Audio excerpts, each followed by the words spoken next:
लखनऊ पिछले 15 वर्षों से लगातार गरीब जरूरतमंद लोगों की सेवा करने वाली शहर की चर्चित सामाजिक संस्था अमन शांति समिति के अध्यक्ष वरिष्ठ समाज सेवी इमरान कुरैशी ने अमन शांति समिति के कार्यालय टुरियागंज लखनऊ में सेंट्रल बार एसोसिएशन लखनऊ के वार्षिक चुनाव में विजयी हुए प्रत्याशियों को अन्न वस्त्र पुष्पगुच्छ और स्मृति चिन्ह भेंट करके सम्मानित किया।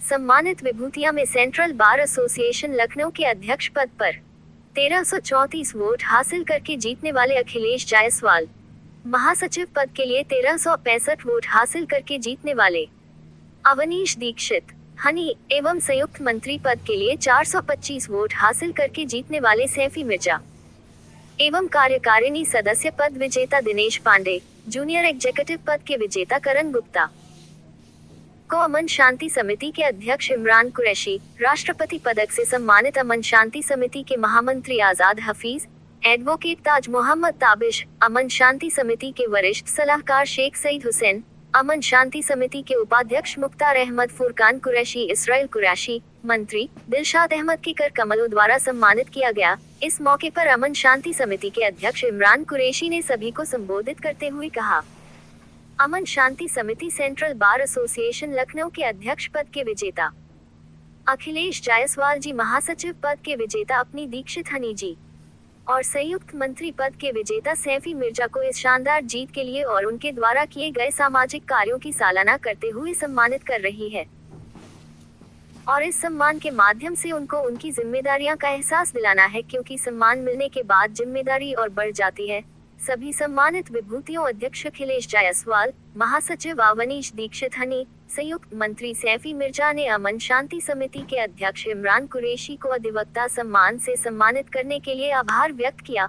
अमन शांति समिति के द्वारा किए गए इस अधिवक्ता सम्मान समारोह में कुतुबुद्दीन कुरैशी, पत्रकार शबाब नूर, सैयद गुलाम हुसैन, मोहम्मद रिजवान, मोहम्मद रेहान, मोहम्मद अराफात, मोहम्मद अनस, मोहम्मद आसिफ, मोहम्मद रेहान, नुसरत अल्ताफ, यूसुफ रिजवी उपस्थित रहे।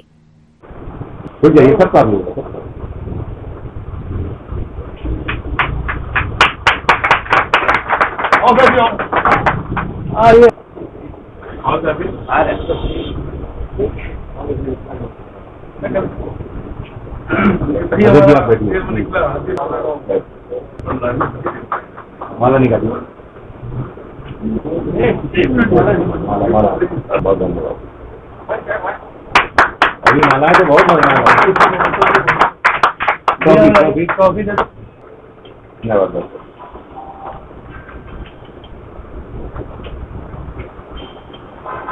भैया बुक उठाइए।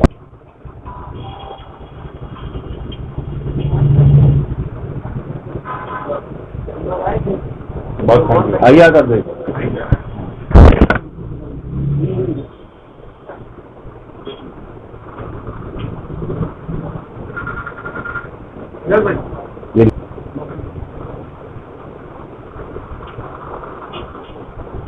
इनकी ट्रॉफी दीजिए, सबका इंतजाम है।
यहाँ देखिएगा, इधर देखिए, देखो देखो दो यहाँ हाथ लगाओ। दिशा में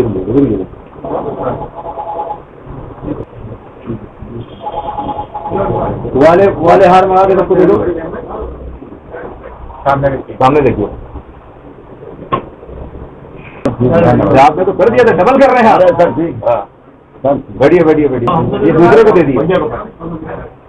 सर जरूरी है, गुलाब वाला डालो, ताबीज में गुलाब वाला डालो, गुलाब वाला। चलो इधर, अब उधर जो रहेगी अब तो और जो भेजा भाई तो भी बनाओ, छोटे भाइयों को सब बनाओ, छोटे भाइयों को बनाओ। ये फोटो ले लो ये सबका दिल रखिए भाई, आप लोग बराबर से बनाइए। चलो हर बात तुम भी चलो, चलिए कार्यक्रम समाप्त हुआ। अरे है भी है, सुनाइए। अरे अध्यक्ष जी, हाँ बिल्कुल बिल्कुल, एक जो है आप इनको अरे ये तो है भाई, फोटो तो कभी बराबर, और क्या है? फोटो कभी बराबर से आएगी। ये वही बात सुनिए भाई, अब आप खुशी रखिए। सबको बनाने जा रहे हैं, यही है। अखिलेश जी, आज आपको अमन शांति समिति द्वारा जो है सम्मान के लिए बुलाया गया। जिस तरह से आप नवनिर्वाचित अध्यक्ष पद के लिए बार काउंसिल में चुने गए हैं, थोड़ा आप आज जो है अमन शांति समिति के बुलावे पे आए हैं और कितने मदद से आप जुड़े हैं, ये सभी लखनऊ के लोग जानना चाहते हैं। थोड़ा आप अपने बारे में बताइए ताकि लोग जाने आपके बारे में भी थोड़ा। मेरा नाम अखिलेश जायसवाल एडवोकेट है। मैं 334 मतों से चुनाव जीता हूं।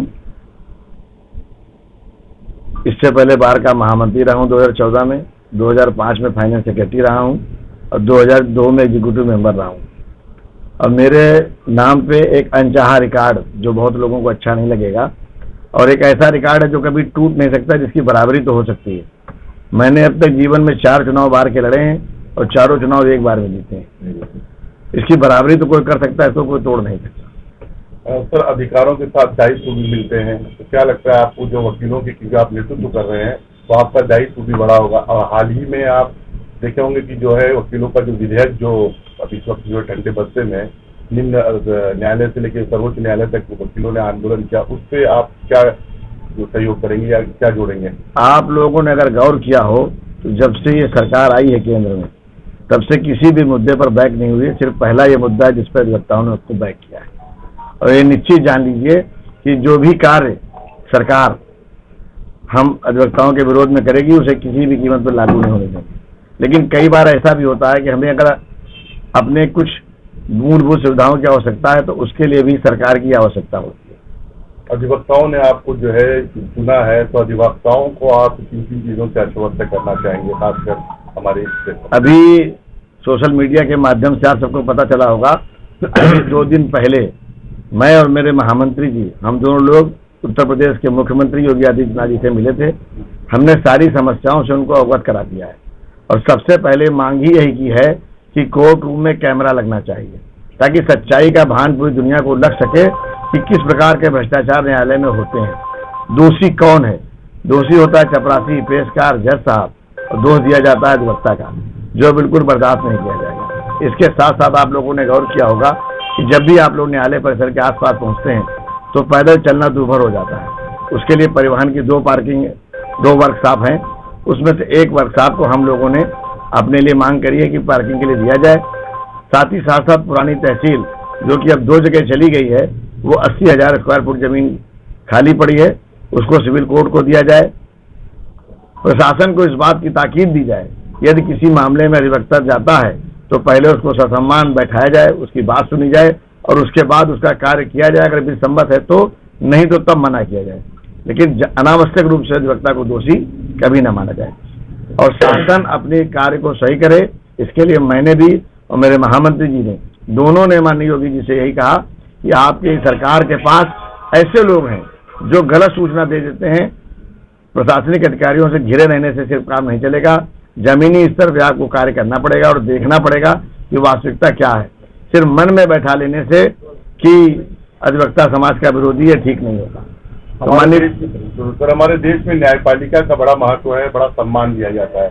हाल ही में न्यायाधीश के ऊपर जो है जिस तरह की आपने देखा होगा सोशल मीडिया पे बहुत सी टिप्पणियां की, ऐसी टिप्पणियों को आप कैसे देखते हैं? क्योंकि एक न्यायाधीश जो है वो सर्वोपरि होगी सर्वोच्च न्यायालय का, उसके खिलाफ इस तरह की अगर सोशल मीडिया पे वायरल होता है, इस पे आपकी क्या राय है? देखिए, समाज के हर वर्ग में कहीं न कहीं थोड़ा सा पतन आया है और हम समाज के हर नागरिक का दायित्व बनता है कि किसी को भी आरोपित करने से पहले अपने आप को देखें, क्योंकि किसी को भी कटघरे में करना करना आसान है। यदि आप किसी दायित्व का निर्वहन करते हैं तो कार्यों का संपादन करना मुश्किल होता है। तो अनावश्यक टिप्पणी से बचना चाहिए। वास्तविकता में जब कोई गड़बड़ी हो उसको चिन्हित करना चाहिए। कई बार ये होता है कि लोग सच्चाई को नहीं जानना चाहते हैं, सुनी सुनाई बातों के आधार पे जबरदस्ती कहानी बना करके और दूसरे को आरोपित करते हैं, जो कि बेसम्मत नहीं है। हमें प्रजातांत्रिक व्यवस्था में बोलने की आज़ादी है, लेकिन इसका मतलब ये नहीं है कि कुछ भी बोलें। अगर संविधान हमें अधिकार देता है तो कर्तव्यों का निर्वहन करने की जिम्मेदारी भी देता है। आज आपको अमन शांति समिति ने सम्मानित किया है। इमरान कुरैशी अध्यक्ष हैं और भी जो सभी लोग यहाँ पे पदाधिकारी हैं, क्या आप उनको आज जो है कहना चाहेंगे? इमरान कुरैशी भाई मेरे भाई और बैठे हुए हैं और इनके संगठन का नाम ही अमन शांति है और ये सिर्फ अमन शांति संगठन के अध्यक्ष नहीं है, समाज के विभिन्न कार्यों में लिप्त रहते हैं, समाज कार्य में करते हैं, सामाजिक सेवा करते हैं और इस कार्य में बार एसोसिएशन से जो भी उनको सहयोग चाहिए होगा, हम, मेरे मंत्री जी, मेरे अन्य पदाधिकारी जो यहाँ पर मौजूद हैं, इमरान भाई को, इनकी संस्था को आश्वस्त करते हैं, जहाँ कहीं भी समाज के अंतिम व्यक्ति की लड़ाई के लिए या सामाजिक कार्य के लिए हमारी आवश्यकता होगी, हम बार एसोसिएशन की ओर से उनका पूरा सहयोग करेंगे। सर, पत्रकारों की तरफ से एक अपील है, क्योंकि हम लोग भी न्यायालय जाते हैं, वहाँ पे पंखे, लाइट और व्यवस्था बड़ी जो है दुर्घटना है, तो उस पर आप लोग क्या कहें? आपने मुख्यमंत्री को जो हम लोगों ने ज्ञापन दिया है उसको नहीं देखा है। वो पूरा हो जाएगा तो लगभग सारी समस्याएं दूर हो जाएंगी। कई बार क्या होता है, वास्तविकता जा नहीं पाती है, इसीलिए कोर्ट रूम में कैमरा लगाने की मांग है। जब कोर्ट रूम में कैमरा लगेगा तो पूरी वास्तविक स्थिति का ज्ञान होगा, कौन सा पंखा चल रहा है, कहाँ पे कुर्सी नहीं है, कौन खड़ा है, कौन बैठा है, कौन कब ड्यूटी पे आया है, कब नहीं आया है। हो क्या गया है कि ये जो व्यवस्था बनी थी ये उस जमाने में बनी थी 1993-94 में, जब लखनऊ में 22 थाने होते थे। उस समय 14 मजिस्ट्रेट होते थे। आज 56-52 थाने हो गए हैं, मजिस्ट्रेटों की संख्या नहीं बढ़ी है और इसी वजह से आज ओवर क्राउड स्थिति हो गई है कि सिर्फ 14 मजिस्ट्रेटों के सामने 56 थानों का काम होता है।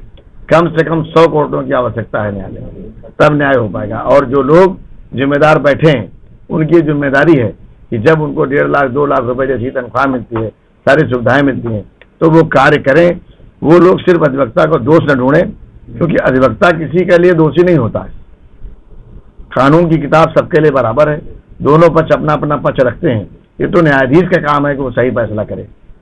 सर, हमारी सेना जो है जिस तरह से ऑपरेशन सिंदूर में सफलता से जो है हमला करी और पाकिस्तान को जो भी देना था बदला, वो सिंदूर का बदला लिया है, कैसे देखते हैं?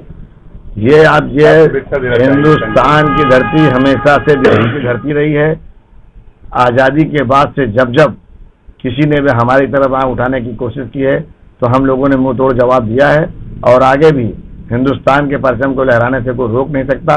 कोई भी ताकत, या पाकिस्तान हो, चीन हो, लंका हो या कोई भी देश हो, यदि आंख उठा करके देखेगा तो सेना काफ़ी है, नहीं जरूरत होगी तो हम नौजवान काफ़ी हैं, फिर सेना की सहायता के लिए आगे हैं। धन्यवाद।